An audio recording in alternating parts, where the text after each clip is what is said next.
It's like something from a Hollywood horror movie. A hospital where patients are given massive doses of drugs like LSD, intensive shock therapy, put to sleep for months at a time. But at Montreal's Allan Memorial Institute, the nightmare was all too real. And incredibly, what happened there was secretly supported by the U.S. Central Intelligence Agency and the Canadian government.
When we got there, the place was just like a scene from One Flew Out of the Cuckoo's Nest. There were people banging their heads on the walls and droning, and my mother was sitting there completely drugged up.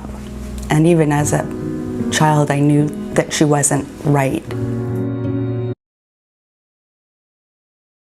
It just doesn't make sense that you can take a mother away from her children and ruin her life, and that other people won't be affected too. There were people banging their heads on the walls and droning, and my mother was sitting there completely drugged up.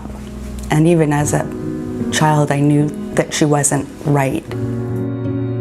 What they didn't know at the time was that her mother, Ellen McIntosh, and hundreds of others like her were unwitting guinea pigs in brutal psychiatric experiments that took place at the Allan Institute under the code name MKUltra. Who did you meet with in the safe house? The CIA man overseeing the project was John Gittinger.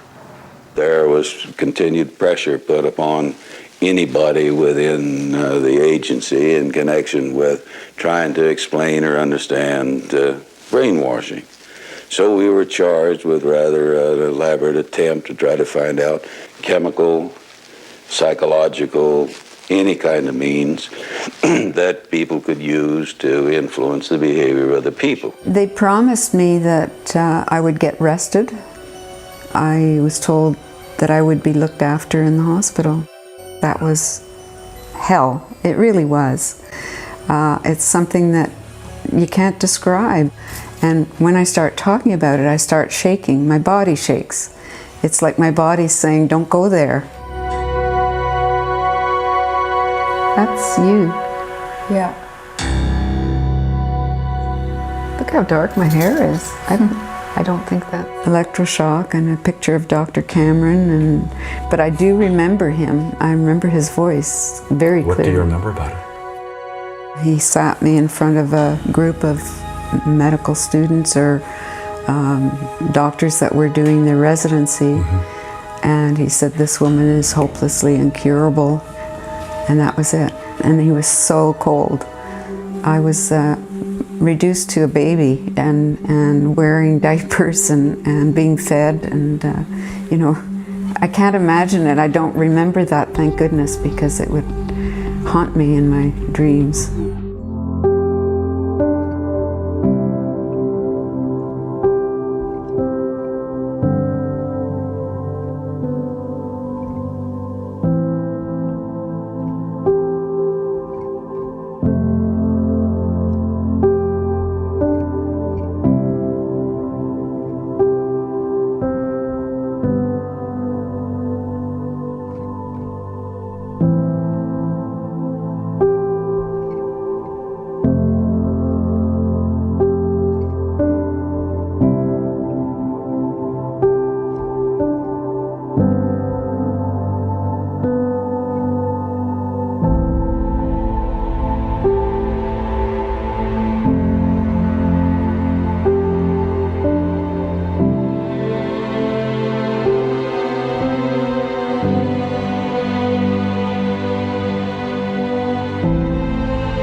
In Winnipeg, Val Orlikow spends a lot of time tending her plants. It's one of the few hobbies she has left. She used to devour books and write long letters. Now she can't concentrate on a book for more than a single page, and writing a letter is beyond her. She's on medication 24 hours a day. If she wasn't married to David Orlikow, an NDP member of Parliament, she might never have learned the full story of what happened to her. That's very good. I better get out the tomatoes and the green pepper and... In 1956, suffering from depression after childbirth, Mrs. Orlikow was referred by her Winnipeg doctor to a top psychiatrist in Montreal. Unknowingly, she was about to become part of a cruel CIA experiment, codenamed MKUltra. In her room at Ravenscrag, Mrs. Orlikow waited for her first treatment. Well, I saw a tray with hypodermic, with a needle, a syringe, and the card on it had my name, so I looked a little more closely, and it was lysergic acid diethylamide. And my husband was a druggist, and I knew a lot of drugs, but I'd never heard of that one. And so I phoned a friend and who was a psychiatric nurse, and I said, do you know what it is? And she said, I never heard of it. But she had a friend who was a psychiatrist. So she phoned her friend, and she called me back, and she said, he said that this stuff causes poisonous psychosis.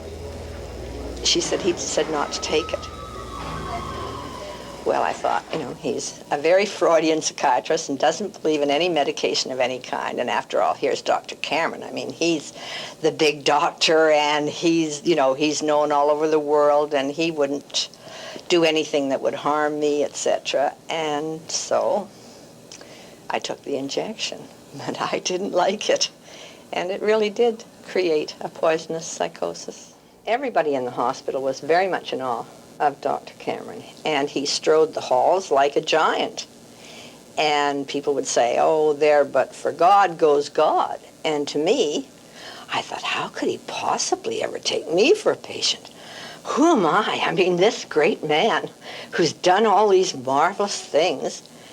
And boy, I better work hard, and I better do everything that he tells me to do. And, you know, I don't want to lose this opportunity to get well. But I never saw him once in all the times that I saw him that I wasn't afraid. Every time I went down to his office, I would shake with fear. And every time I'd see him coming down the hall, I'd shake with fear. But I adored him. The room became very distorted, and I thought my bones were all melting. And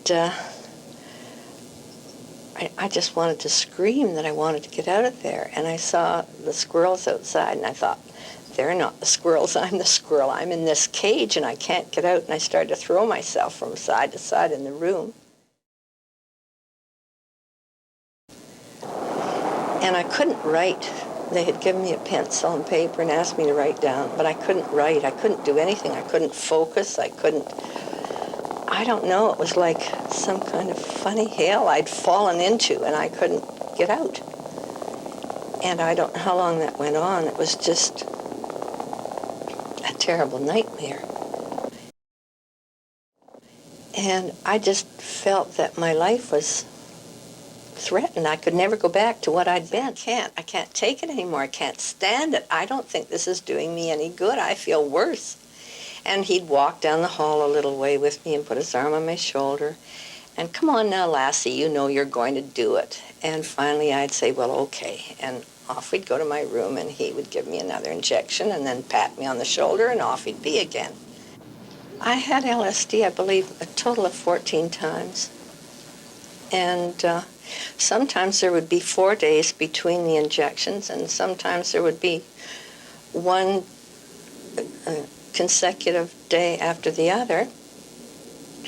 And some of them I managed to write down things in my notes to Dr. Cameron. In her hospital room, a terrified Mrs. Orlikow tried to hide like a child at the sound of Dr. Cameron's approaching footsteps. I heard him coming, and I hid in the washroom in my room. And I thought, well, I'll go and sit on the toilet. Nobody will see me. Anyhow, that didn't work because he knocked on the door, and he said, now, come on, Lassie, you know you're in there, and come on, you come out and let me give you your injection. And I said, no, I'm not taking any more injections. I can't do it. I don't care if I die. I can't do it anymore because this is killing me, and that's all there is to it. I can't do it.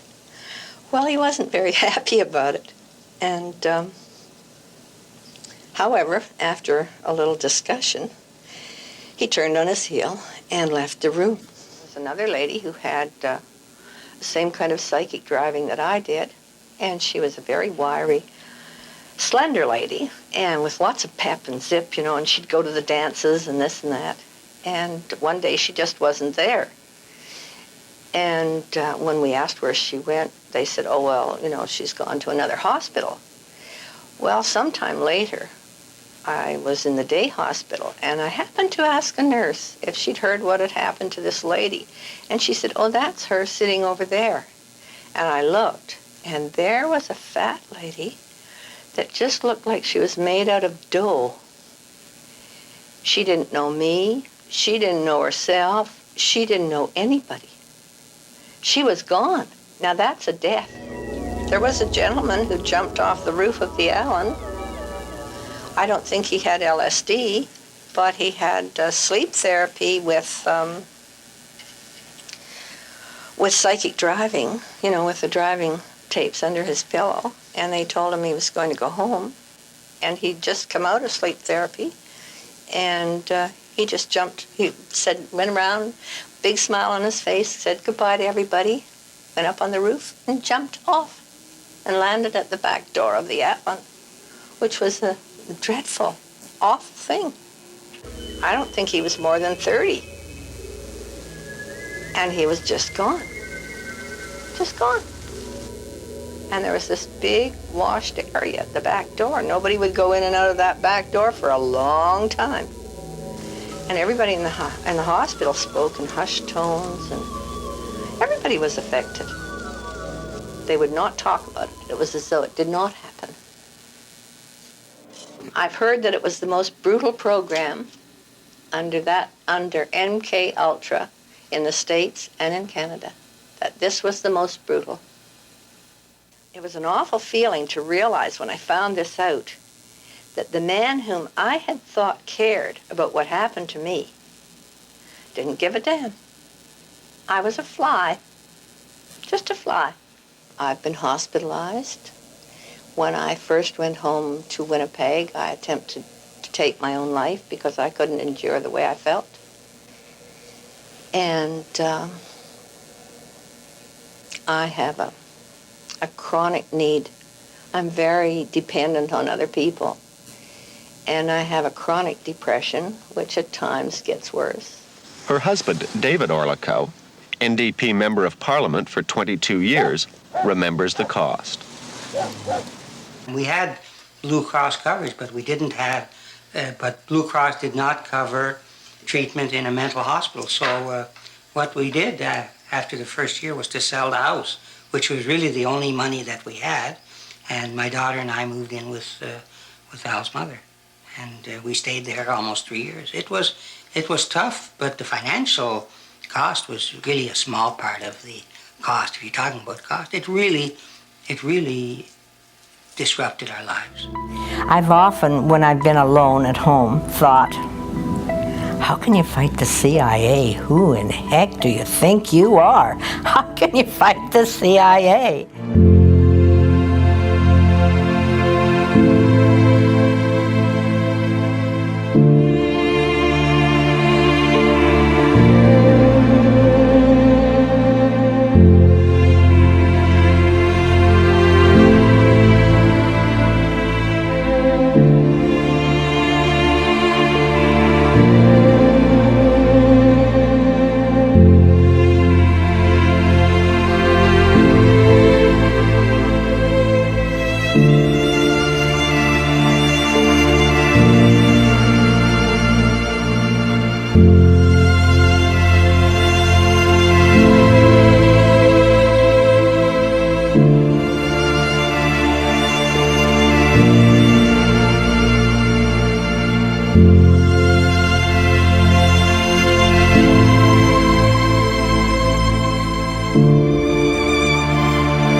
Like Mrs. Orlikow, Mrs. Janine Huard of Montreal came to Dr. Cameron depressed after childbirth. The depression was made worse by a hearing problem that coincided with the birth of her child. She, too, was in awe of Dr. Cameron. He was a very, very impressive man.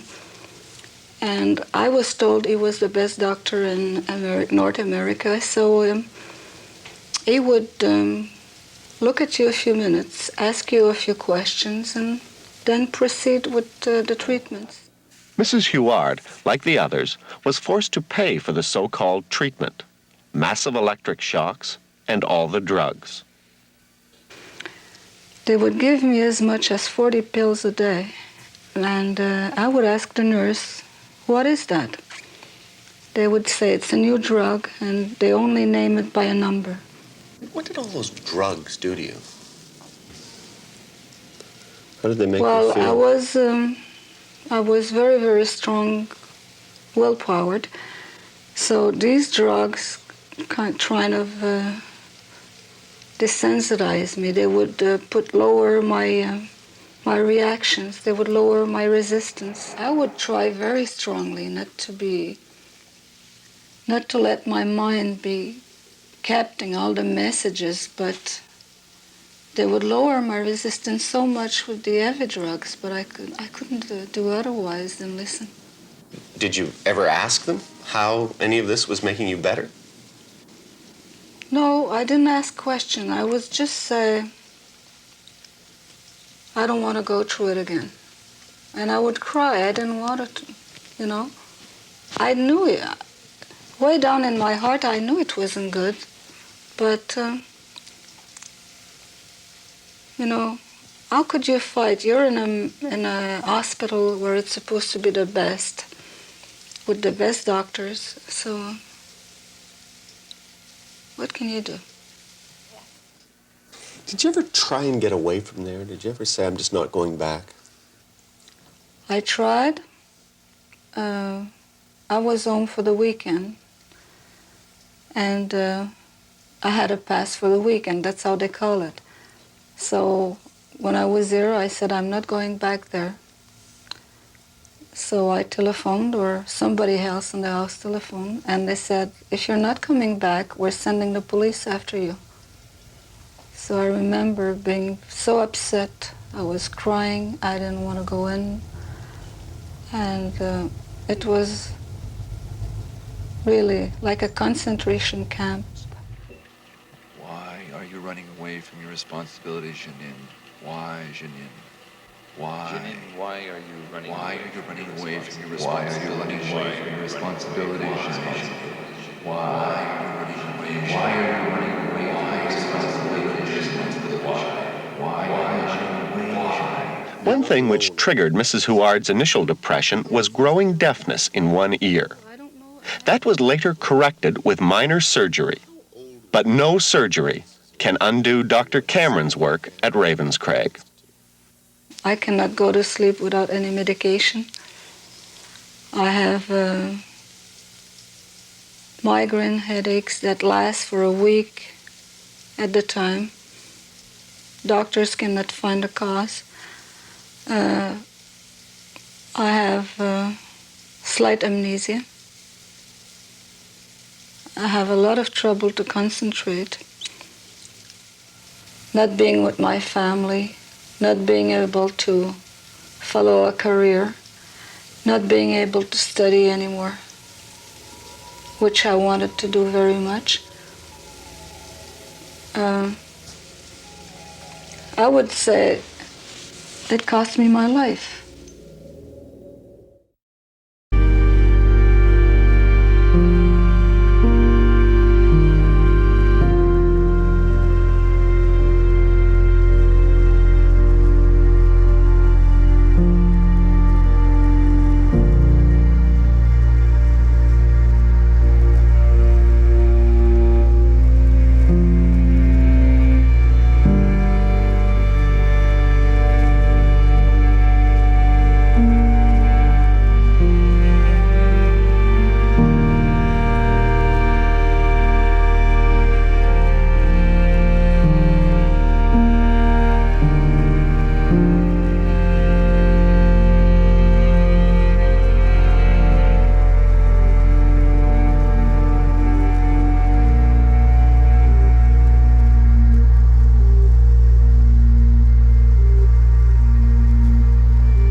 sent to the Allan, which was the psychiatric ward of the Royal Vic.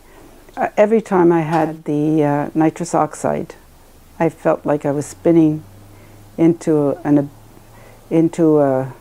spinning with a faster and faster, and I always thought, is this how it feels to die? And I never knew if I'd ever come out of it. And it really, I didn't like it. It really left me feeling very, very angry and very depressed afterward.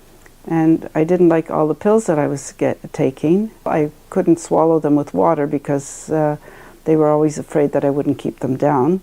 So a nurse was always watching me until I swallowed them. What can you tell us about Dr. Ewen Cameron? He wasn't liked by the patients. We all stayed away from him.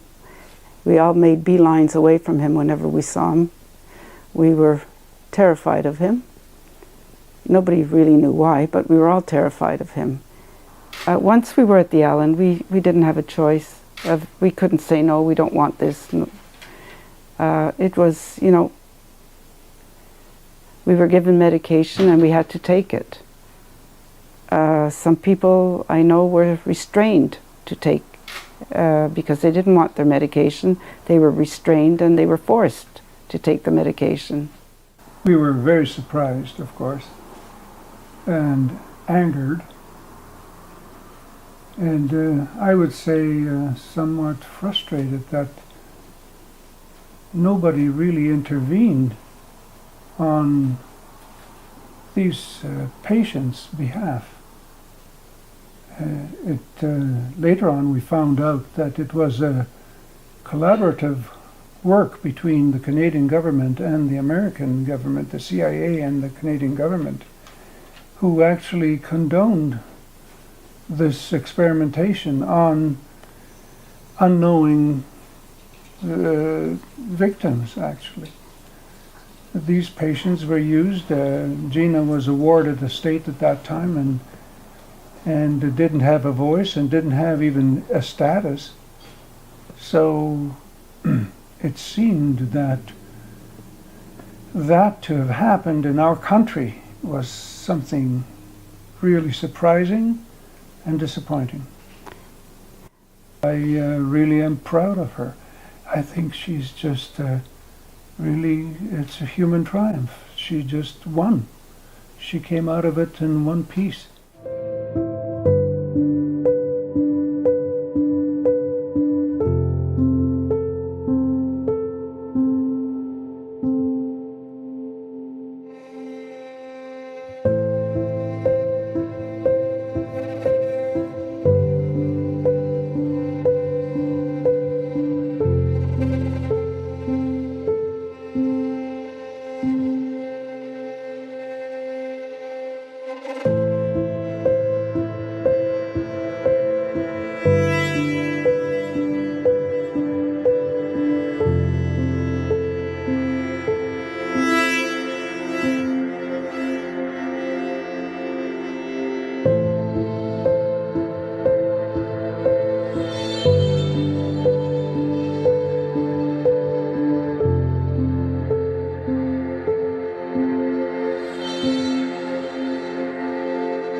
Robert Logie of Vancouver was 18 when he came to the Allan complaining of trembling and severe leg pains, diagnosed as psychosomatic.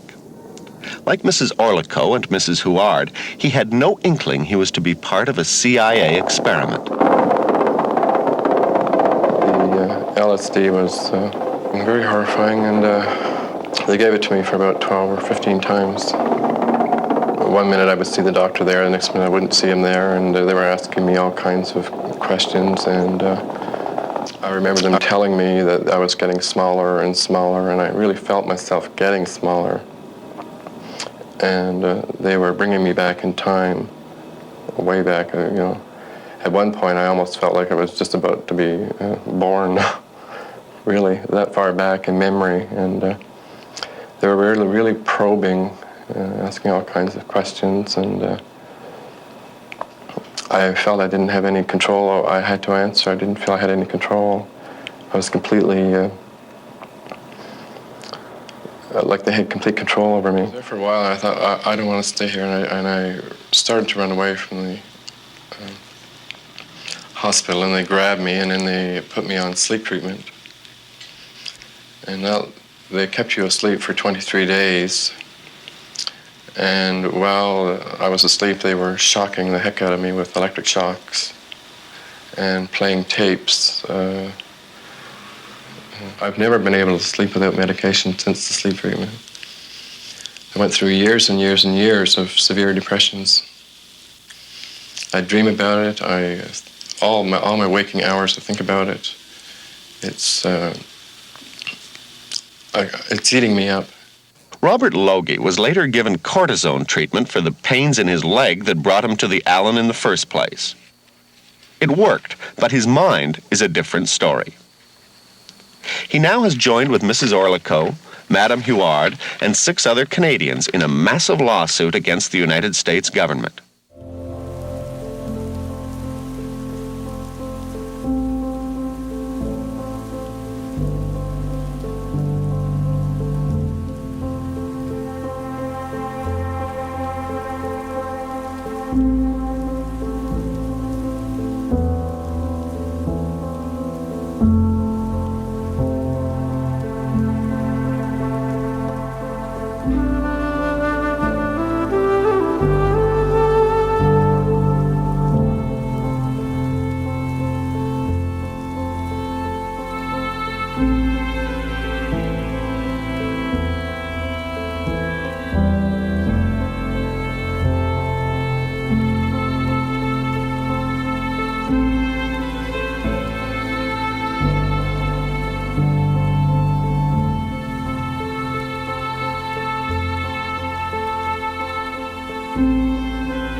These are the days and hours are the occasion, and it is his mind, no less, which may destroy mankind. Robert Logie was little more than a child himself when he was referred to Dr. Cameron. He was 18. He had a sore leg. His doctor thought it was all in his head and sent him to the Allan. Like Linda MacDonald, he went through a nightmare of shock therapy and drugs, including LSD. Well, I was given LSD about every second day and injected. And sometimes it was mixed with sodium amytal and other drugs. Most of the drugs were experimental, but seemed suitable for brainwashing, or as Cameron preferred to call it, de-patterning. Then, during the long sleep, the patient would be forced to listen to subliminal messages that were supposed to print new, sometimes bizarre thoughts on his blank mind. I was aware of the speaker under my pillow. I was aware of the words. Which were? You killed your mother. You killed your mother? Yeah. Who was alive and well? Who was alive and well. And over and over again, this voice is done. Well, like I say, it takes about 2 seconds to say that message. And this was going on for 23 days. And when I went home, after being there, and when I went home, my mother was there, and why was she there? And it didn't make any sense. A lot of people are saying, considering the accepted practice and the science available at the time, this was an appropriate thing to do to you. What? It wasn't treatment, if that's what you're suggesting. It wasn't treatment for anything, not a toenail or anything. It was out and out guinea pigs for brainwashing experiments. That's what it was.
Dr. Elliot Emanuel knew Cameron. He was an authoritarian, ruthless, power-hungry, nervous, tense, angry man.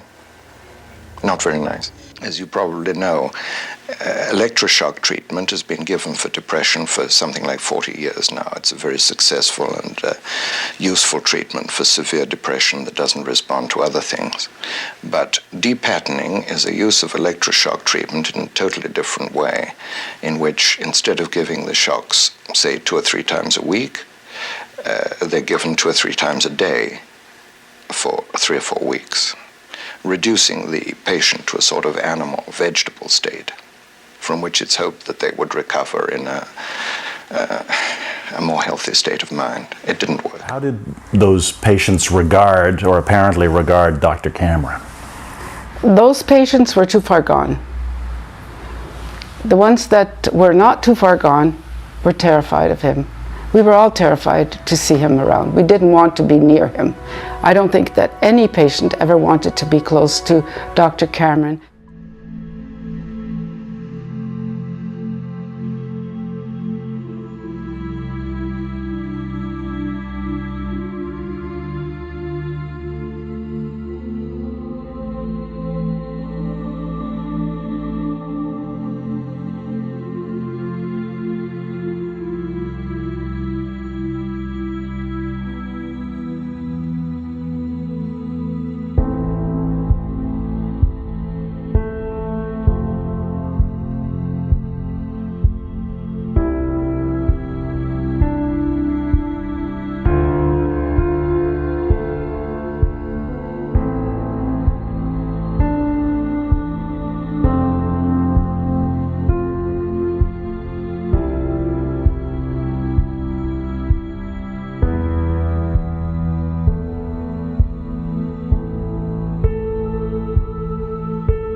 The Fifth Estate. I'm Adrienne Clarkson. Tonight we report on a secret CIA research project carried out in Montreal in which mental patients felt they were used as the CIA's guinea pigs. They kept you asleep for 23 days. And while I was asleep, they were shocking the heck out of me with electric shocks. Could break. 9 Canadians who were the unwitting victims of CIA brainwashing experiments are suing the United States government. But so far, the Canadian government has done nothing to help them. If I were in charge of a government to whom 9 citizens that we are suing for have been brainwashed without their knowing, have had their lives impaired, and have it done by a foreign agency, undercover without the government of Canada knowing it, I would find a way to help those people instead of hindering them.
U.S., a former CIA director, Stansfield Turner, promised the Congress the agency would try and track down victims of the MKUltra project in both Canada and the U.S. so they might get compensation.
I was tired, I was depressed, my back was hurting.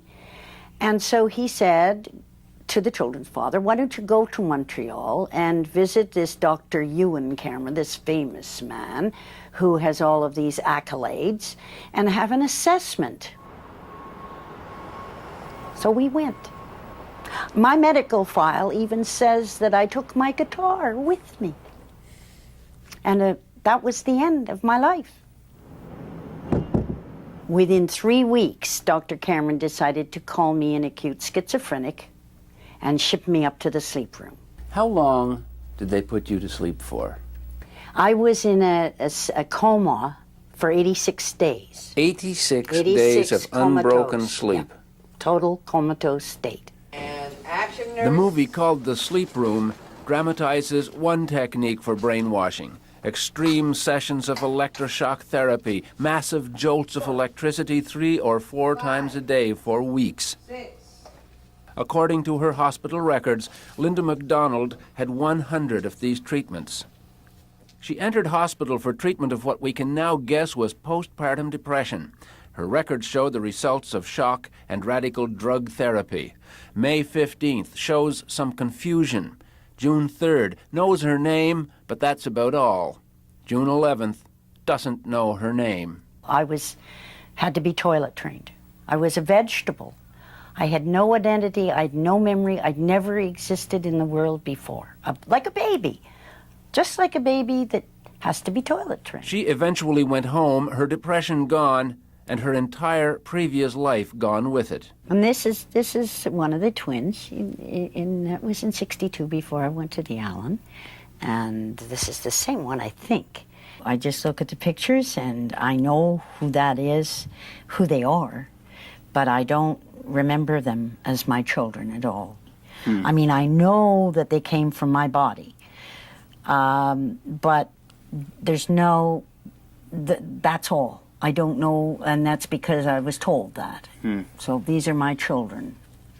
Consent had nothing to do with it. Dr. Cameron did not describe the treatment. He did not clarify. He did not give any way, shape, or form any kind of a hint of what was going to happen.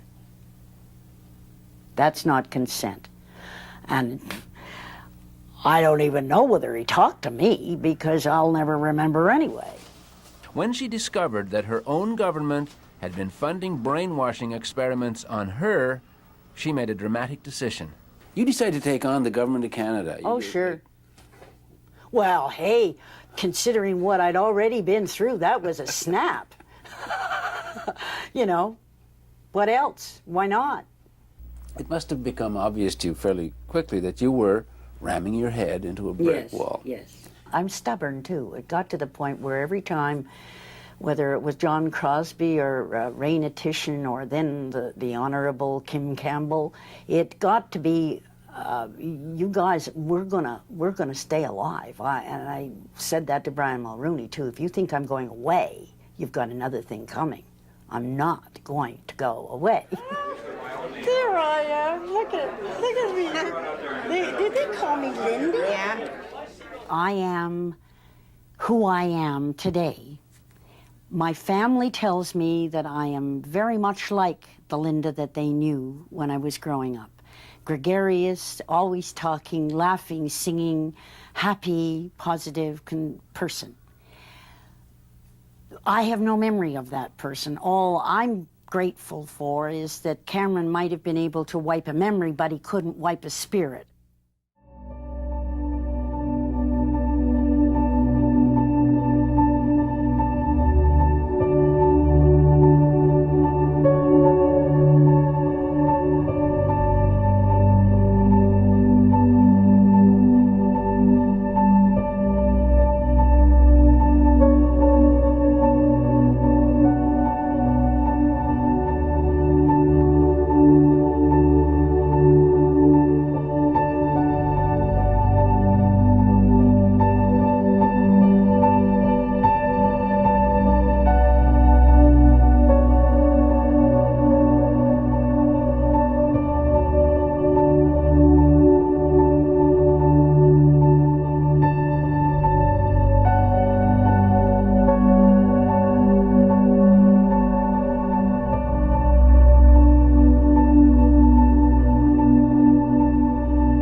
Okay, and I would like to begin by just acknowledging that this public consultation and my presentation is happening on the unceded Indigenous territory of Tiohtià:ke, and that the Ganyan-Gayaga, or the Mohawk First Nation, is the custodian of these lands and waters.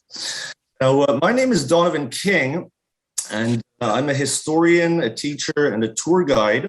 About 10 years ago, one of the survivors of the Allan Memorial Institute approached me, and she told me the story of, unmarked graves being hidden, behind the Allan Memorial Institute. And I just wanted to read a quote from her, what she told us. And she said, "These unmarked graves are a big secret. There has been no physical proof that kids are buried there, but some would have been First Nations kids in Cameron's experiments between 1953 and 1964. Others came from broken homes or were orphans. Obviously, they're not laid out to attract attention, but we think 17 to 25 children were buried there. Officially, though, it never happened. Many records were destroyed, however, and McGill has been very busy hiding the evidence and making sure witnesses and survivors remain silent."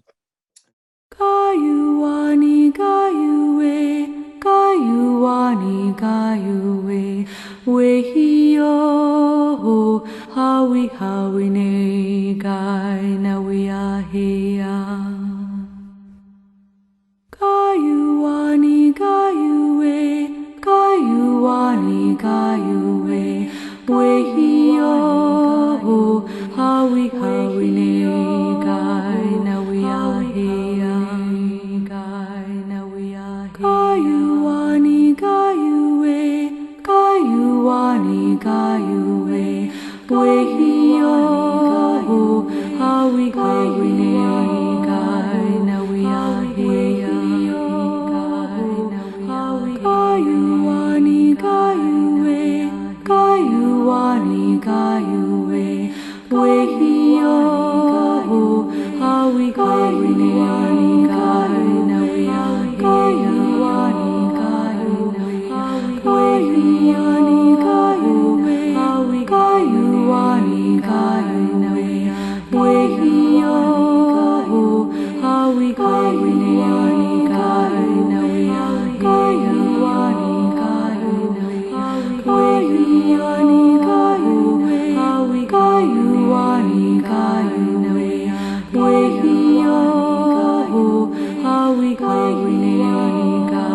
na we are here. Gayuani gayue, gayuani gayue, wehio, hawi ne gai na we are here. Gayuani gayue, gayuani gayue, wehio, hawi ne gai na we are here.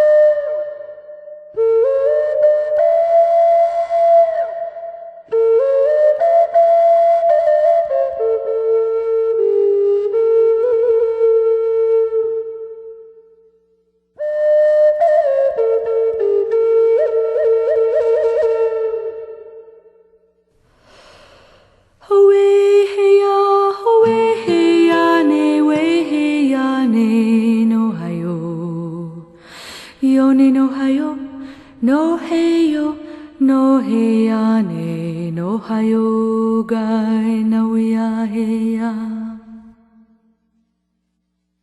We heyane, we heyane, no hayo.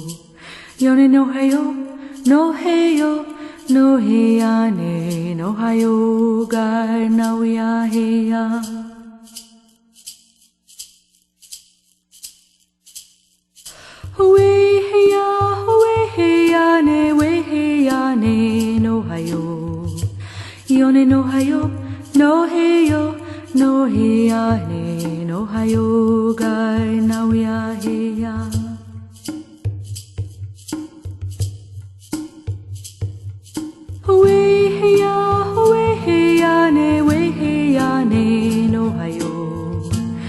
Yone no hayo, no heyo, no heyane, no hayo ga na we are heya.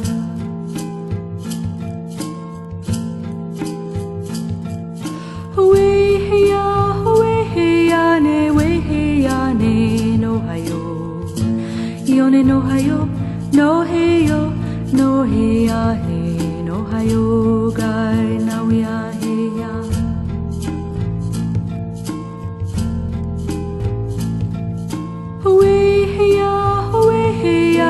We heyane, no hayo. Yone no hayo, no heyo, no heyane, no hayo ga na we are heya.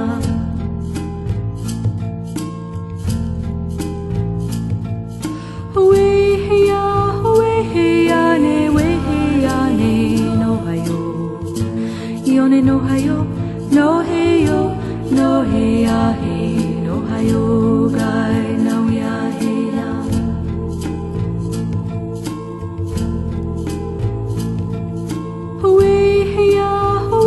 We heyane, no hayo. Yone no hayo, no heyo, no heyane, no hayo ga na we are heya.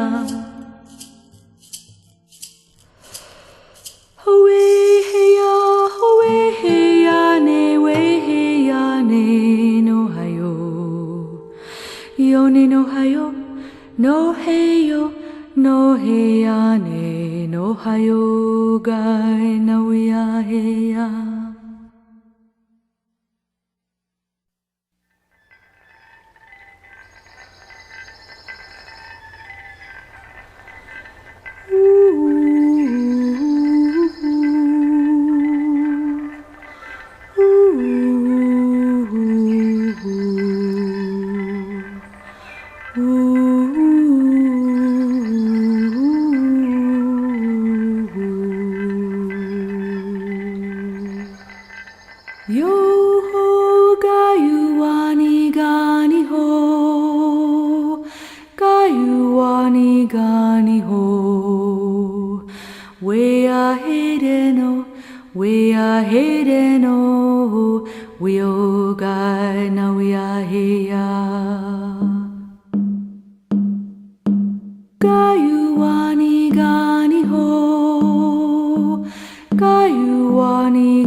CIA documents show that 53 people in Montreal were subjected to the MKUltra experiments, but only 9 of those have been positively identified.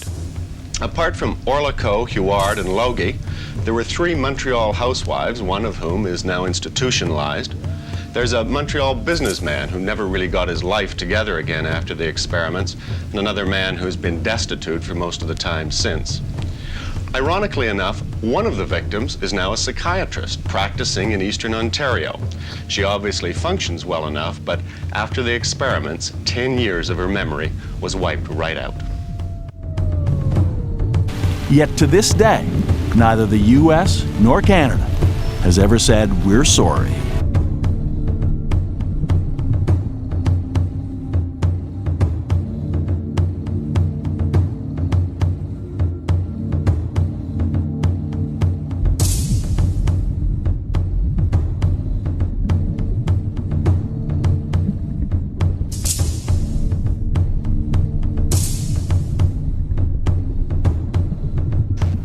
You can be damn sure that if this had happened in Canada to the wife of an American senator or congressman, the American public would be riled as unbelievable. And there would be pressure on Canada that would be very substantial. Where's my country? Where's my country in this? I don't know. And it hurts, and it makes me angry.